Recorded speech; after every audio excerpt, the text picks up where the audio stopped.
बिस्मिल्लाहिर्रहमानिर्रहीम। अज़ीज़ तलबा इकराम अस्सलामु अलैकुम। जैसा कि आप सब लोग जानते हैं कि ऑक्सफ़ोर्ड ग्रुप ऑफ कॉलेजेस ने अपनी ऑनलाइन क्लासेस का आगाज़ काफ़ी अरसा से किया हुआ है और हम लोग भी इसी सिलसिला में अप्लाइड मैकेनिक्स PHY 212 जो कि DAE मैकेनिकल सेकेंड ईयर का सब्जेक्ट है, आप सब लोग जानते हैं कि हम लोग उसको यहाँ पे स्टडी कर रहे हैं। तो मैं उम्मीद करता हूँ आप सब लोग खैरियत से होंगे और मैं आपको अपने आज के लेक्चर में वेलकम करता हूँ। तो डियर स्टूडेंट्स, जैसा कि आप सब लोग जानते हैं कि हमने पिछले लेक्चर में अपना चैप्टर नंबर 8 का आगाज़ किया था। तो चैप्टर नंबर 8 जो कि है ट्रांसमिशन ऑफ पावर को एक जगह से दूसरी जगह मुंतकिल करना, तो हमने इसमें काफ़ी इसकी जो बेसिक्स टर्म्स हैं उन्हें स्टडी किया था। इससे पहले हम लोग अपने 7 चैप्टर को topic by topic, chapter by chapters completely तौर पर हम लोग स्टडी कर चुके हैं। हमने उसमें उसकी इम्पोर्टेंट टर्मिनोलॉजीज़, उसके लॉज एंड रूल्स, उसकी हमने बेसिक टर्म्स और उसके न्यूमेरिकल्स को स्टडी किया ताकि आप लोगों को किसी किस्म की मुश्किलात का सामना ना करना पड़े। तो हम अपने आज के लेक्चर्स में भी इसी तरह कोई से 2 या 3 टॉपिक्स को स्टडी करेंगे। हमने चैप्टर नंबर 8 में जो कि ट्रांसमिशन ऑफ पावर है, उसमें हमने क्या स्टडी किया था कि पावर को एक जगह से दूसरी जगह किस तरह मुंतकिल किया जाता है। उसके हमने कुछ तरीके पढ़े थे, जिसमें हम लोगों ने transmission of power bye ropes and belts पढ़ा कि बेल्ट और रस्सों की मदद से हम किस तरह पावर को एक जगह से दूसरी जगह हम लोग मुंतकिल करते हैं। फिर उसमें हम लोगों ने स्टूडेंट्स देखा कि 2 तरीके होते हैं, एक होता है ओपन बेल्ट ड्राइव, एक होता है क्रॉस बेल्ट ड्राइव। जब दोनों शाफ्टों की डायरेक्शन एक जैसी हो तो कौन सी होती हैं, पैरेलल शाफ्टें हैं, उनकी डायरेक्शन ऑफ मोशन एक ही है, सेम है, तो हम लोग ओपन बेल्ट ड्राइव का इस्तेमाल करते हैं। जब दोनों पैरेलल शाफ्टों की डायरेक्शन ऑफ मोशन डिफरेंट हो तो हम क्रॉस बेल्ट ड्राइव का इस्तेमाल करते हैं। इसी तरह अभी हम दूसरे तरीके स्टडी करेंगे कि शाफ्ट पर पावर को एक जगह से दूसरी जगह मुंतकिल करने के हम और कितने तरीके इस्तेमाल कर सकते हैं। तो जिस स्टूडेंट्स ने अभी तक हमारा ऑफिशियल यूट्यूब चैनल ऑक्सफोर्डियन सब्सक्राइब नहीं किया, तो मेरी आप सब लोगों से रिक्वेस्ट है कि इसे जल्दी से सब्सक्राइब करें और बेल आइकन पर क्लिक करें ताकि हमारी आने वाली लेटेस्ट वीडियो आप तक जल्द से जल्द पहुंचती रहें। तो चलिए स्टूडेंट्स, आज हम लोग देखते हैं transmission of power bye chain और स्प्रॉकेट, गरारी और चेन की मदद से किस तरह हम पावर को एक जगह से दूसरी जगह मुंतकिल कर सकते हैं। तो स्टूडेंट्स, सबसे पहले तो हमें पता होना चाहिए, आप इस फिगर पे देखें कि चेन एंड स्प्रॉकेट होती क्या है। बेसिकली जो चेन होती है वो छोटे छोटे लिंक्स पर मुश्तमिल होती है, जिसे हमने आपस में जोड़कर एक बेल्ट की शेप दी गई होती है, ठीक है। स्प्रॉकेट्स हमारे पास गरारियां होती हैं, किसी गोल सिलेंड्रिकल हमने पीस पर दंदाने बनाए गए होते हैं, ठीक है। ये जो चेन होती है उन दंदानों में फंस कर चलती है और गरारी को घूमने पर मजबूर करती है, जिससे होता क्या है कि एक हम लोग ये जो लार्जर स्प्रॉकेट होती है या जिसे हम गियर कहते हैं, उस पर हम लोग फोर्स लगाते हैं, ठीक है, तो वो घूमता है और वो फिर इस स्मॉलर स्प्रॉकेट जो होती है, जो हमारी पिनियन होती है, उसको घुमाता है। इसकी एग्जांपल्स आपको नॉर्मल लाइफ में काफ़ी देखने को मिलती होंगी कि हमारी जो साइकिल होती है वो चेन एंड स्प्रॉकेट पर मुश्तमिल होती है। हमारा जो सेंटर एक्सल होता है उसका बड़ा डायामीटर होता है, जिसको हम बड़ा गियर बोलते हैं, जैसे लार्ज स्प्रॉकेट बड़ी गरारी या गियर बोल लेते हैं।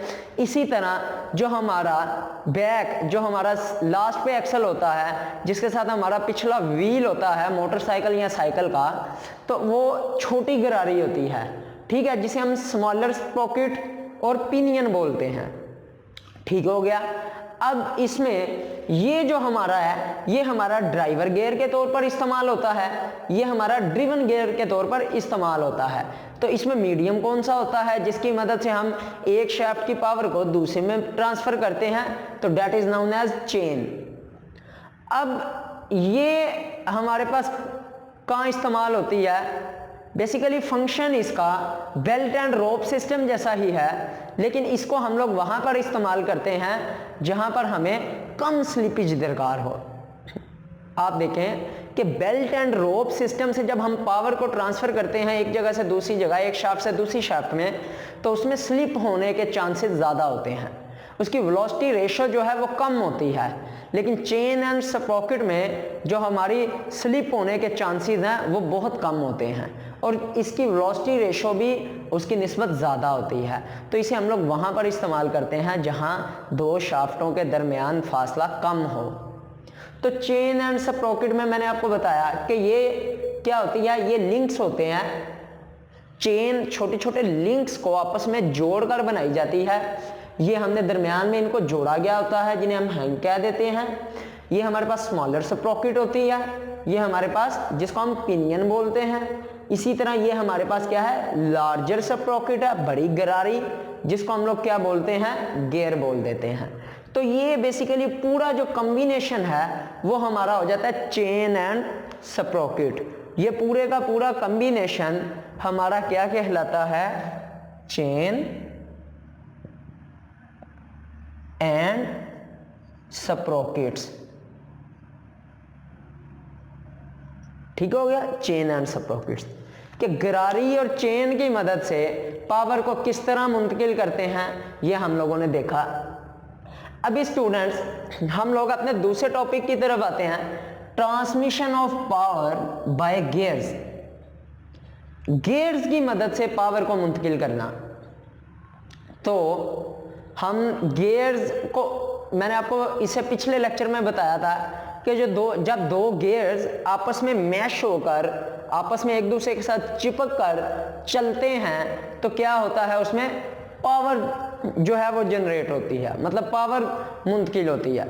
अब गियर्स हम लोग कहाँ पे इस्तेमाल करते हैं?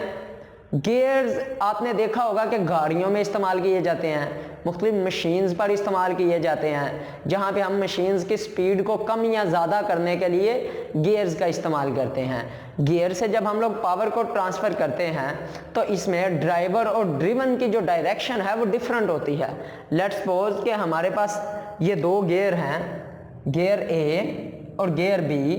गियर ए को मैं कहता हूँ जी ड्राइवर है, गियर बी को मैं कहता हूँ ड्रिवन है। तो होगा क्या कि जब पावर हम लोग ट्रांसफ़र करेंगे, जब इन पे पावर, हमारा गियर ए जो ड्राइवर है इस पर जब इसे पावर मिलेगी तो ये अगर क्लॉकवाइज घूम रहा होगा तो जो ड्रिवन जिस गियर को ये गियर घुमाएगा वो क्या होता है, काउंटर क्लॉकवाइज होगा।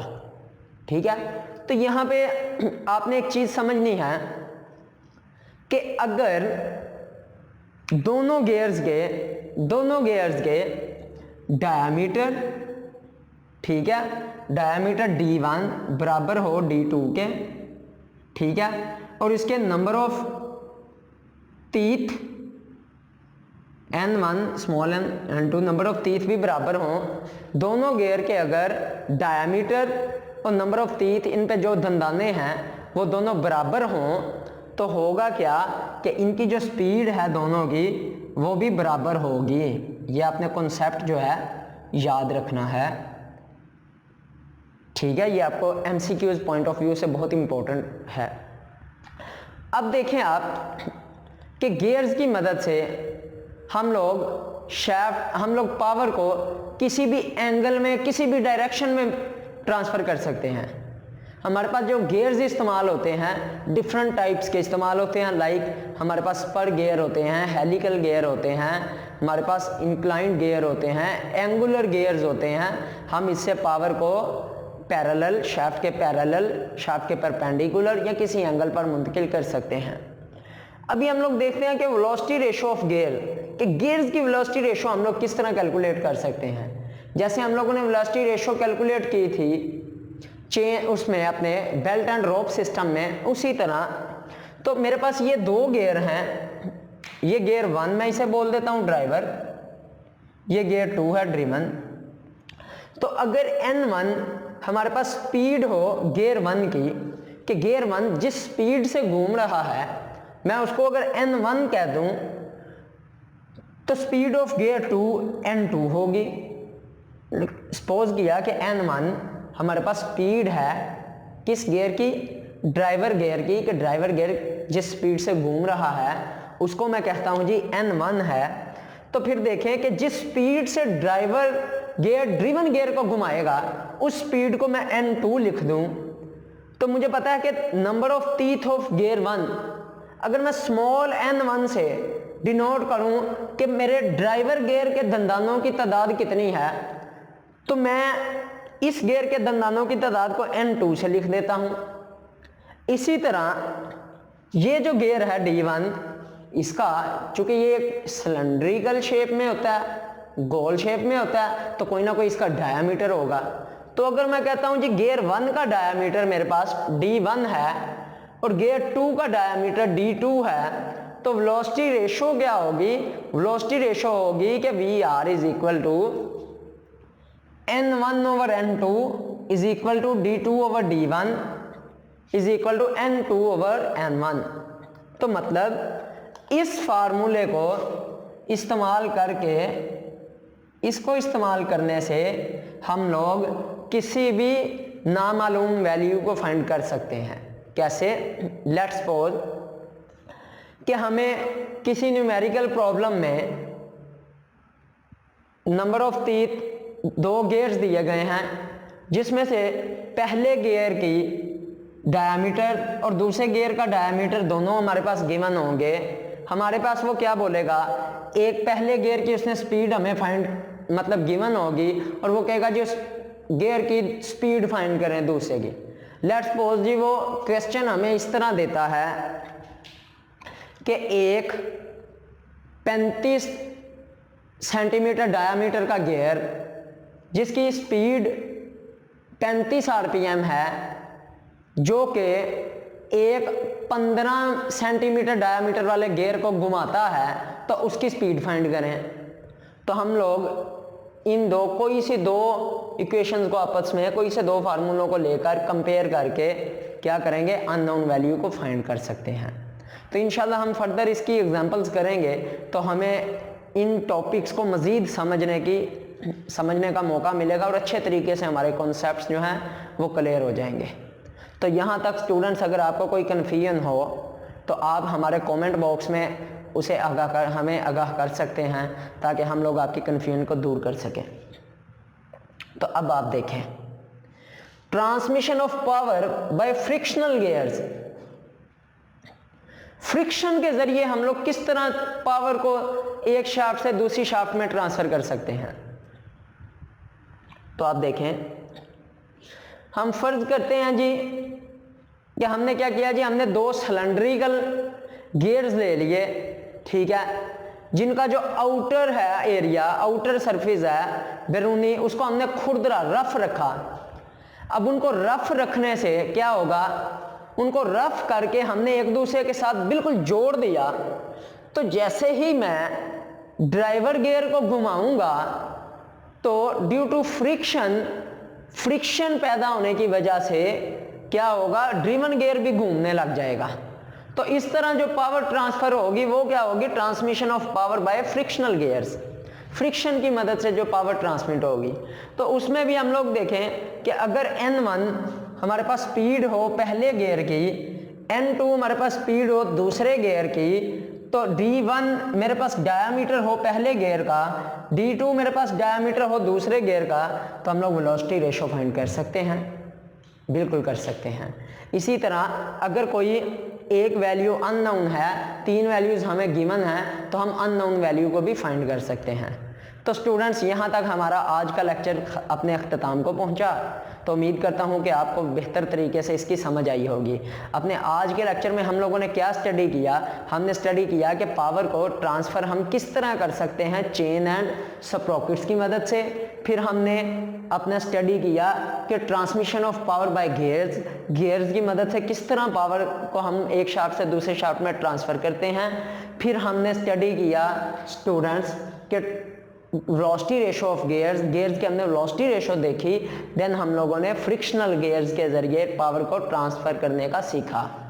तो डियर्स, हमारे आने वाले लेक्चर तक के लिए हमें इजाज़त दीजिए और आप अपना बहुत सारा ख्याल रखें। अल्लाह हाफिज़।